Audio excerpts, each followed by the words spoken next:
Bismillah, alhamdulillah, wassalatu wassalamu ala rasulullah. We continue reading from the 40 principles of the religion, 40 في أصول الدين, and we have reached the subtitle, the places in which backbiting is licensed, في بيان المواضع التي تباح الغيبة فيها, out of necessity, of course. Imam Al-Ghazali said, rahimahullah, backbiting is licensed in only 6 places. Let me just mention all of them, only the briefly, and then we'll go into the details as Imam Ghazali explains. So the first of them is the oppressed, mentioning the oppression, and we'll get back to this, inshallah. The second is someone with whom aid is sought in changing an evil. The third is the mufti, a mufti. People might think today that it's really the official position, and of course today we should ask the mufti, but it could be really a well-known scholar in jurisprudence, who many of those scholars might not be in the position of the officially in the position of mufti. And number 4 is warning a Muslim about another's evil. And number 5 is when a person is known by a name in which there is some deficiency. It could be it could be a nickname. It could be it could become a family name, and I could explain this. Usually, it is related to something that went wrong with part of the body, a limb, an eye. And we'll talk about inshallah. And number 6 is when a person is open with his faults, like really open with his faults, meaning that either performs the that which is wrong in public, or speaks or brags, or at least does not really hide himself or hide herself. And we'll get back to all of this inshallah. So backbiting is licensed in only 6 places. The first of them is the oppressed, mentioning the oppression of the oppressor to the sultan in order to repel his oppression. As for mentioning it to other than the sultan, or to someone incapable of repelling it, then it is backbiting. So there is something wrong that happens to you, and if you keep chatting about it to everyone that you meet, that's backbiting, meaning everyone that you meet, and will not be able, not in a position to help you, to defend you, to bring justice. Al-Hajjaj was backbit, according to one of the pious predecessors, who said, Allah will indeed take vengeance for the Hajjaj on the one who backbit him, just as he will take vengeance on Al-Hajjaj for the one whom he oppressed. So, does it mean that we don't talk about the atrocities that people performed in the past?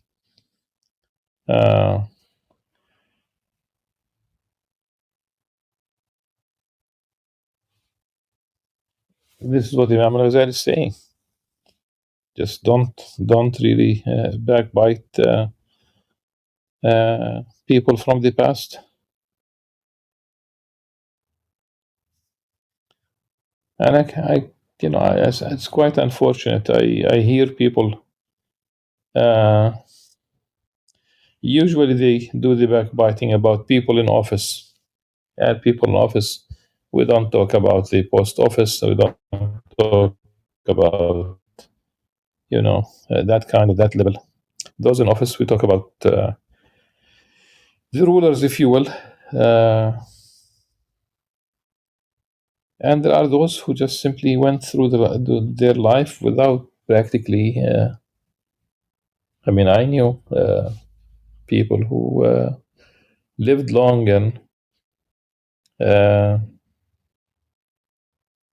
they did not really mention rulers in a negative way. But it could be a book of history. It could be so that new generations would not really repeat these things, to show that this is evil.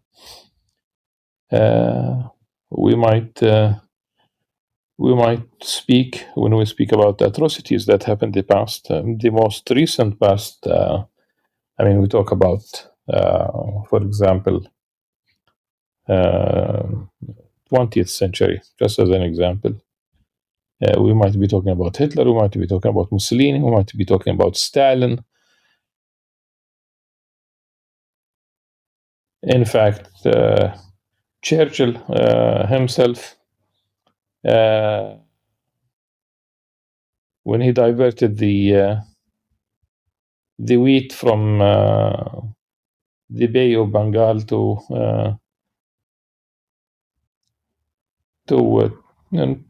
Britain, or to the British forces, he caused a famine, and millions died. So there are examples. So should we refrain from mentioning those who committed atrocities in the distant Islamic history?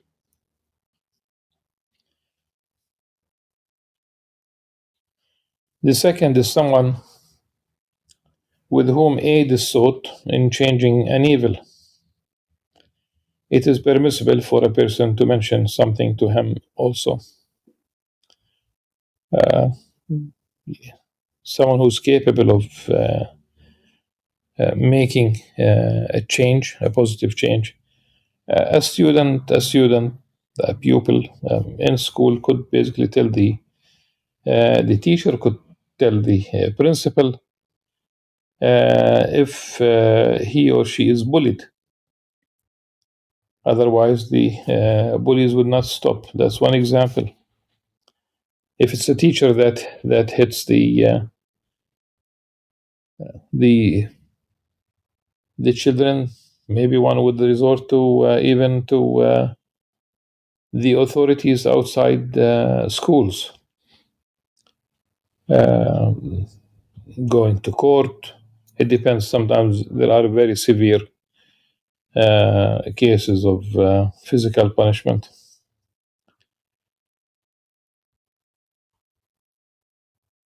The third is the mufti. If a person needs to mention something for a question, just as Hind, wife of Abu Sufyan, she said, and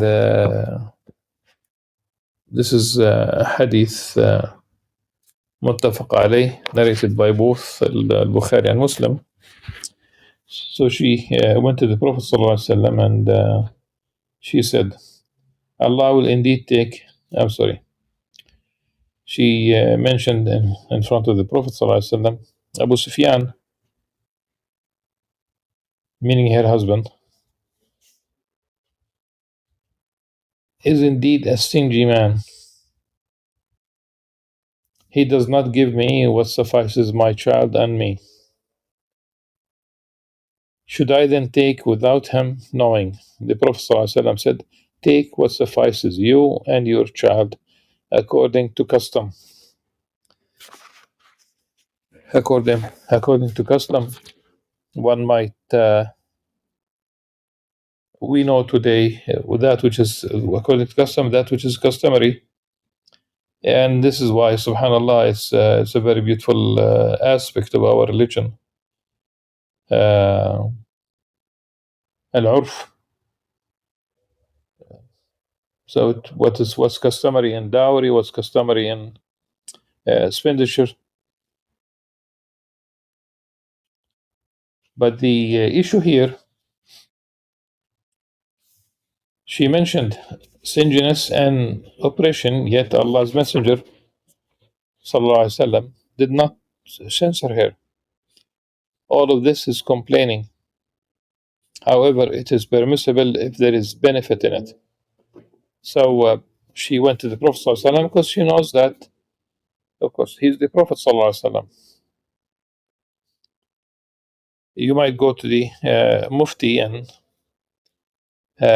say my husband, you might say my wife, you might say my son, you might say my father, whatever is the case. It could be a neighbor, it could be, and you might get an answer, inshallah. The fourth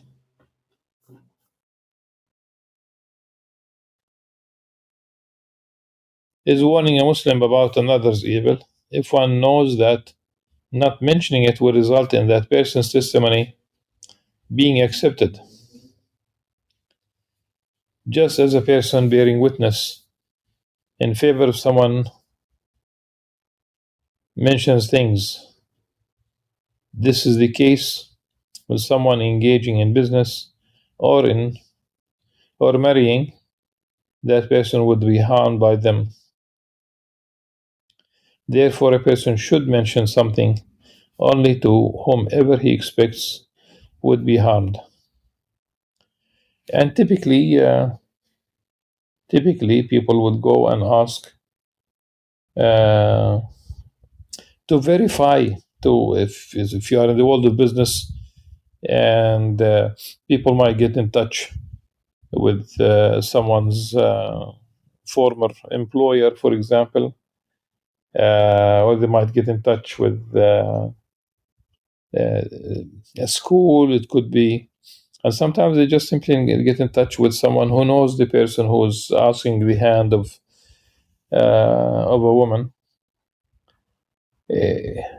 Not only it's not ghiba, it's an obligation to mention if there's any behavior, anything that should be known to the to the others. Imagine it could have saved lives. Except in some societies, they just don't do this.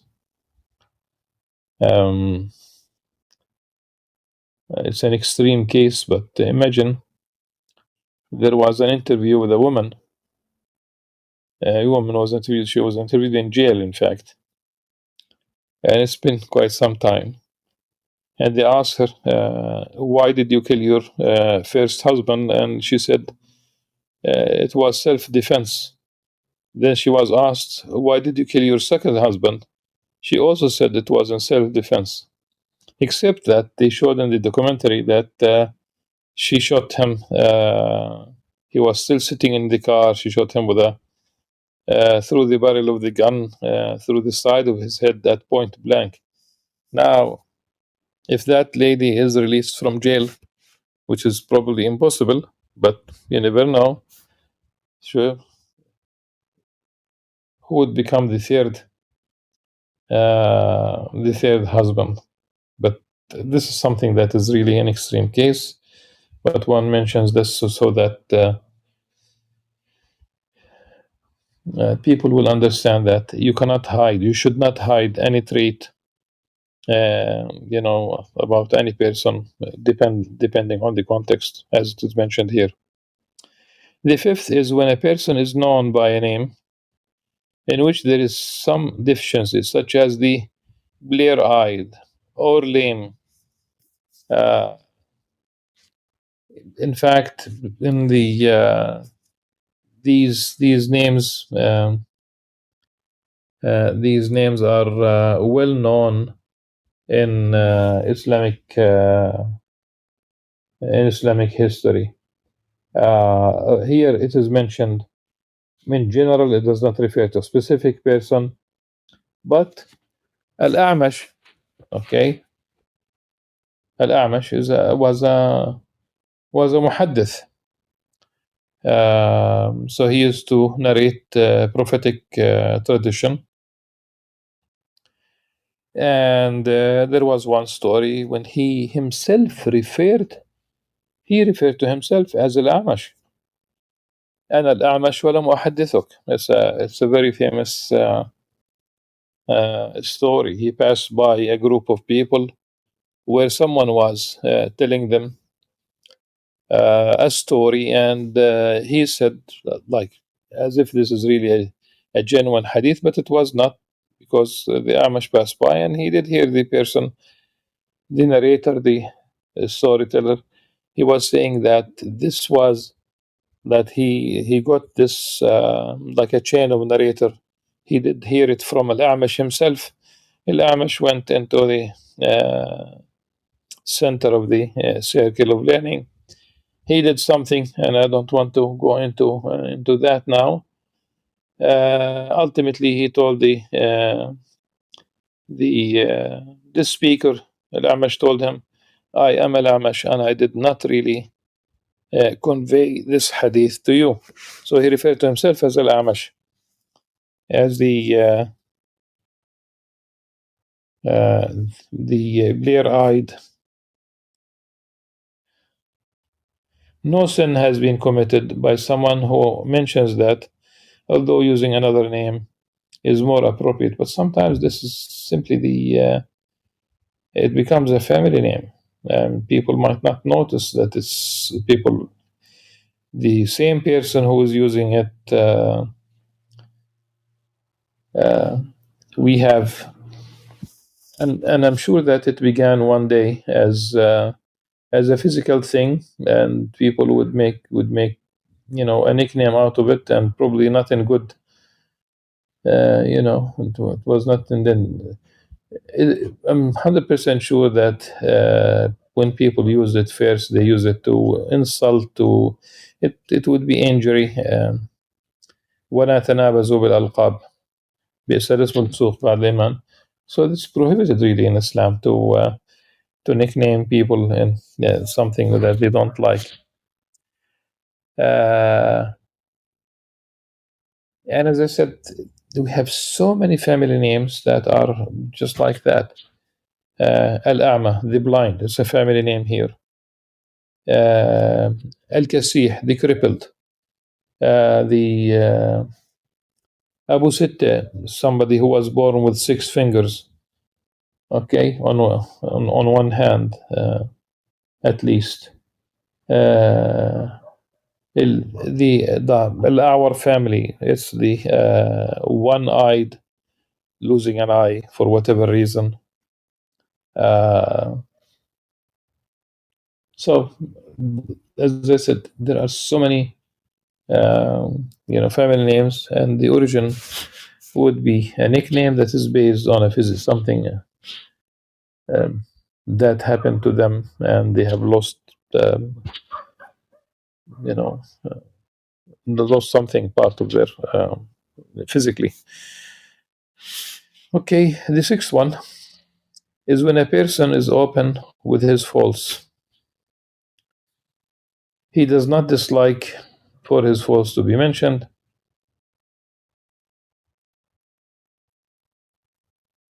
such as the effeminate or the honor of a brother.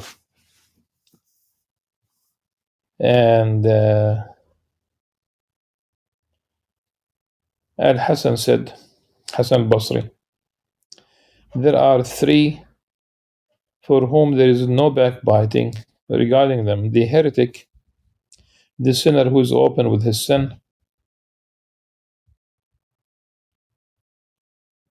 and the despotic ruler. The commonality between these is that they are open with their wrongdoing, so they do not dislike it being mentioned. According to the correct opinion, mentioning a sinner's act of disobedience that he conceals and would dislike being mentioned is not permissible without an excuse.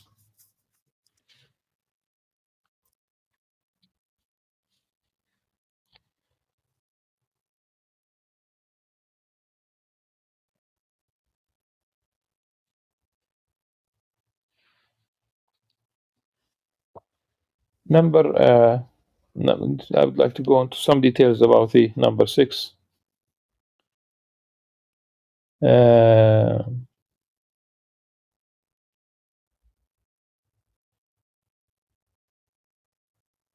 the effeminate. Today, somebody who is openly this new LGBTQ movement, for the most part, especially in the West, they are open about it. And now we have, literally the day before yesterday, there was a an attempt to have a parade in Beirut, and people attacked the participants. A parade for gay rights, and there was an attack by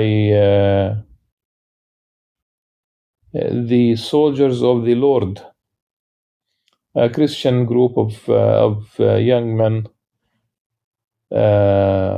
They attacked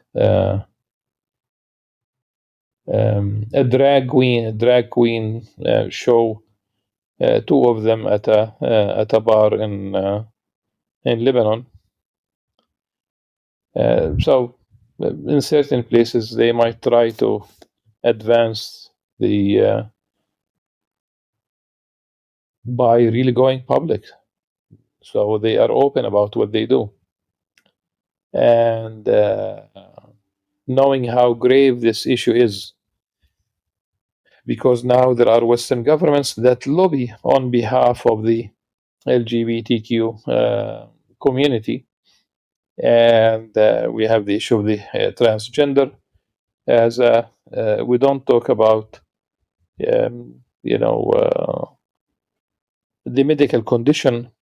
We talk about people who do these things by choice, and when people really cannot continue on that path after they do quote unquote change their gender, and they physically they either they have an operation. It could be a man who goes through a physical operation, and then will go on hormones, or it could be a woman who will have also an operation, removing her breasts, and also going on hormone, so that she would look like as much as possible like a man, and he would look like as much as possible like a woman. But that does not change their genetic, really. Reality does not change there. The fact that a man remains a man, but with all the things that they do, and she remains a woman. By changing his, quote unquote, by changing his sex, he will not be able to have children. And there are so many things. It's a mess. Like one would spend really. I literally looked through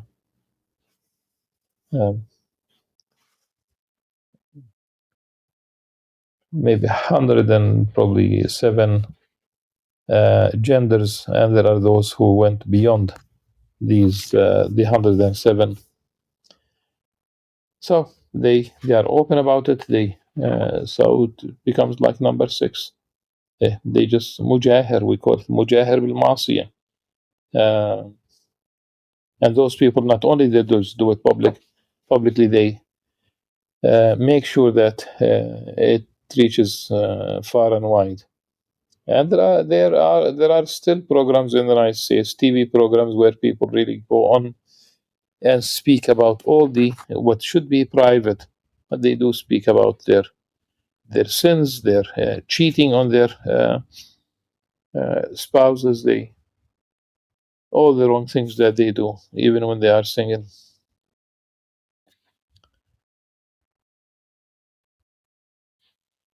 Methods for treating the self against backbiting. Treating the self in order to stop it from backbiting requires that a person reflect on the transmitted threat about it in the statement of the Prophet ﷺ. Of course, we will deal with whether it's a hadith or not. This is backbiting is surely faster in destroying the good deeds of the slave than fire when it consumes dry wood. This is not a hadith, wallahu alam. There are at least two reports attributing a statement close to this by Al-Hasan al-Basri, rahmahullah. The first one, faster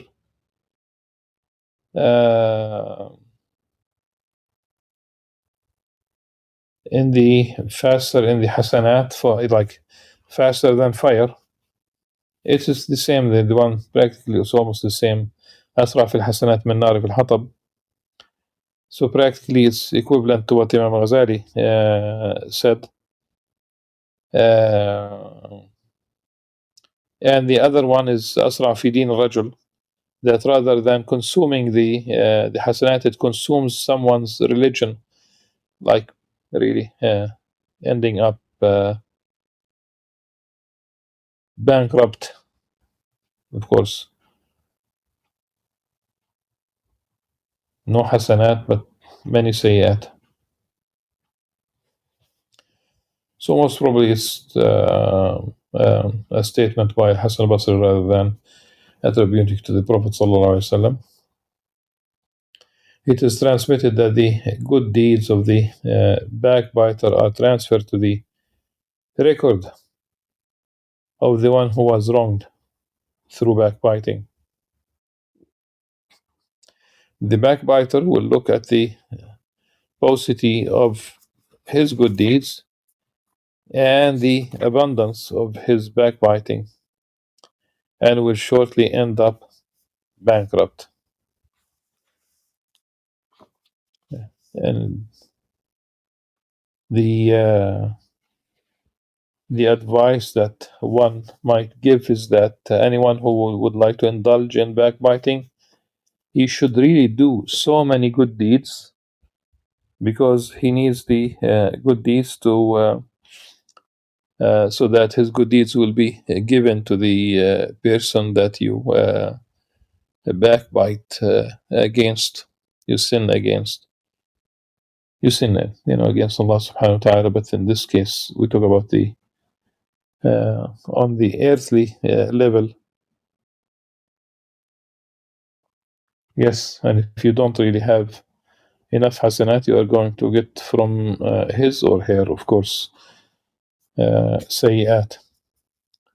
There is a hadith that was, mentioned by, narrated by Imam Muslim, from the narration of Sayyidina Abu Hurairah, radiallahu anhu, that the Prophet ﷺ did say, he asked his companions, do you know who is really the bankrupt? أتدرون من المفلس? They said, what we know also. Our mind might go to the bankrupt, like in terms of money. They said, المفلس فينا من لا درهم له ولا متاع. So they said that the bankrupt is amongst us is the person who does not have, and I'm going to translate it liberally now by using the word dime. So the bankrupt amongst us, man la dirham. Dirham is really a silver coin, but I would love to use the no, does not have a dime, does not have a penny, and does not have property. Then the Prophet ﷺ said that verily the bankrupt, the muflis from amongst my ummah, will come on the day of judgment with prayer and fasting and zakah. So he did pray, he did fast, he did give charity. ويأتي وقد شتم هذا وقذف هذان. But against the background of all these good deeds, he would have on his record that he insulted such and such person, and that he attacked the honor. قذف here is really accusing someone of doing قذف المحصنات, for example. وأكل مال هذا, and he took the money of someone unlawfully, and he would have killed someone, or سفك دم هذا, spilled the blood of someone, and he hit this person. وضرب هذا فيعطى هذا من حسناته. So your حسنات, your good deeds will be given to this, وهذا من حسناته, and also to this. Ultimately, فإذا فنيت حسناته, if there are no more حسنات, all of them used, and still قبل أن يقضى ما عليه, before he compensate all those whom he did hurt in this life, then he will take from their wrong deeds, from their سيئات, from their خطايا. أخذ من خطاياه فطرحت عليه ثم طرح في النار. So they will get the سيئات, they will on his record, and then he will be tossed into hellfire. والعياذ بالله.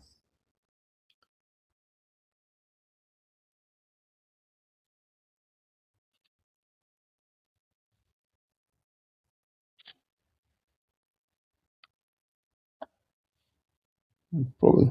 I think it's enough for today, and we will continue inshallah, still with the same subtopic. We'll continue inshallah tomorrow.